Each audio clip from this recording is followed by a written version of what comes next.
What's up, family? So today I wanted to talk about being a simp and a lot of the misconceptions surrounding being a simp, why people call others a simp, and just the general term of how it's used on the internet nowadays. Because I feel like it's quickly weaponized most of the time as when you see a guy defending women. But I think that's a very, very somewhat idiotic way of looking at what a simp really is.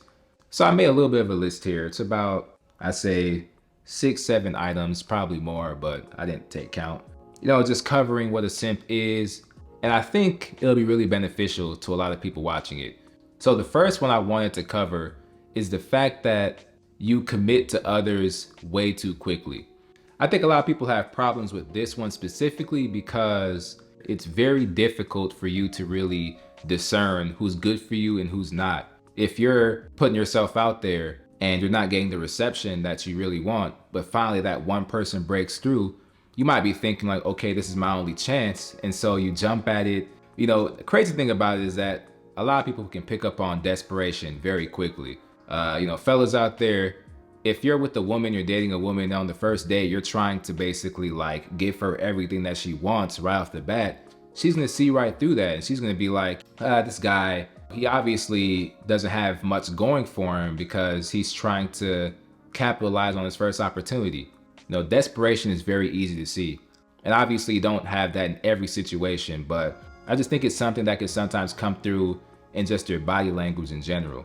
All right, the second thing that will cause you to be a simp is that you're willing to give out so much energy to somebody else without any expectation of them reciprocating it back to you. This is one that everyone struggles with at times.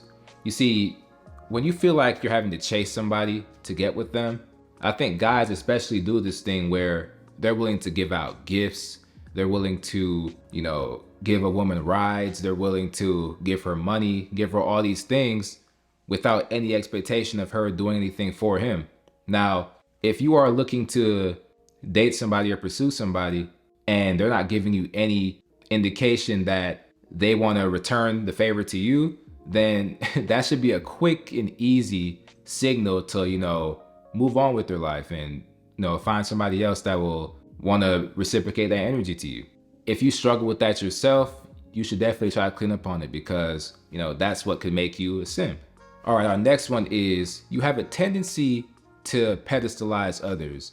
You shouldn't put anybody on the pedestal, first and foremost. When you pedestalize somebody, you're basically putting them in a position where they essentially can't do any wrong. It doesn't really matter what they do because in the back of your mind, you're always going to be trying to rationalize what they've done. And not only that, you're also putting that person in a position where they have power over your life, over how you might feel, over your mood for the day, over your happiness, and over your general, contentment with life. If you're doing something for somebody and you put all of your emotions and effort into making them feel a certain way and you don't get the response that you want, that's going to trigger you to feel less of yourself. So the next one is when you're a person who is easily manipulated. When you're a person who's easily manipulated, you allow others to control you on almost a subconscious level. Other people can realize very quickly when somebody is gullible. And generally it doesn't start off this way. There's a certain class of people who they'll always try to push the envelope with you. Every time they do something, they'll see how you respond to it. And if you don't respond to it in a negative way or in a way that basically draws a line with them, they'll keep going. They'll keep going until they cross that line, and they'll keep crossing the line to see whether or not you stop them. Like it'll start off with, hey, can I borrow $20? And eventually it becomes like, hey, can you co-sign this car for me? So I think it's important to draw lines with others, not just in relationship sense or dating sense, but just in general.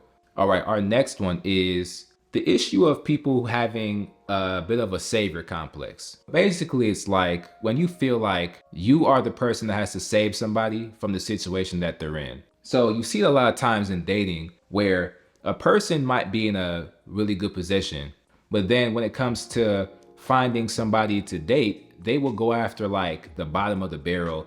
There's a lot of work to do there. But a person with a savior complex will feel like, hey, they just need a little bit of work, a little bit of a tuning up, and I'm the person to do it. And you see a lot of times where the person who was struggling at the beginning will end up like ruining the person who was doing well, or they'll take from them and give it to somebody else. You know, it's easy to think that just because somebody doesn't have anything, that they're gonna do right by you all the time. And that's just not the case.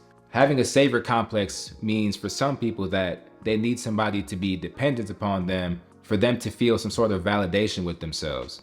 And that leads me into my next one, which is when you're naive towards, the bad behavior of other people. I think some of us don't realize the level of manipulation or gaslighting or lying or, all sorts of negative traits that people will go to get what they want in life. I'm not a person who likes to look at the bad in people, but you have to understand that it's a possibility. Nobody who's ever, got into a relationship or had a friendship or got into a business deal or so on and so forth, they never thought that the partner was going to betray them or, turn their backs on them or steal from them or whatever, but it happens. And I thought that's something that you have to prepare yourself for. So when you're a simp, you don't necessarily think of those things. You're kind of just like, hey, because it's me, it's not gonna go bad for me. All those other people did it wrong, but I'm gonna do it the right way. And obviously you wanna feel like you're unique within yourself, because you are. Everybody's unique in their own way. But you also have to understand that you're taking on a sort of a risk with every single decision you make in life. You have to understand that you doing everything right isn't going to stop somebody else from sabotaging your situation or your relationship or your friendship or whatever. So just being mindful of what other people are capable of. That's why it's very important to pay attention to red flags in the beginning of when you're dealing with somebody. Red flags are usually very obvious to us, but the problem is we ignore them because we want to see the best in others. And although that's a noble thing to do, it's not necessarily the most efficient approach. All right, and our final one is when you're a person who's afraid to say no. No is a very, very powerful thing. When people realize that you're not going to say no, they'll ask you to do anything. And I mean anything. This is why it's so important to establish boundaries in your life, and boundaries for yourself, boundaries for your mental health, and boundaries for your emotional output. Other people are not going to set boundaries for you. You have to do it for yourself because you're an individual. Other people are not going to always take into account or even know how you're feeling. So you have to let those things be known, communicate in a certain way. And I think that it's not just verbal communication. Body language can also convey how you feel. Do not be afraid of the word no. I love saying no. So don't feel like you're doing somebody a disservice or an injustice by saying no. Stand your ground on it. And yeah, those are my thoughts on people who are simps. I think it's a people thing. We have to understand that when you're a simp or a simpleton, people will take advantage of you. They'll use you. And it doesn't always start off maliciously. People generally are going to start with good intentions, but sometimes as a simp, you will sabotage yourself. So it's important to recognize those negative traits within yourself and work to improve on all of them. So yeah, if you enjoy content like this, be sure to drop a like below, drop a comment, sharing your thoughts, follow me on my socials at leanbuff, and subscribe for more.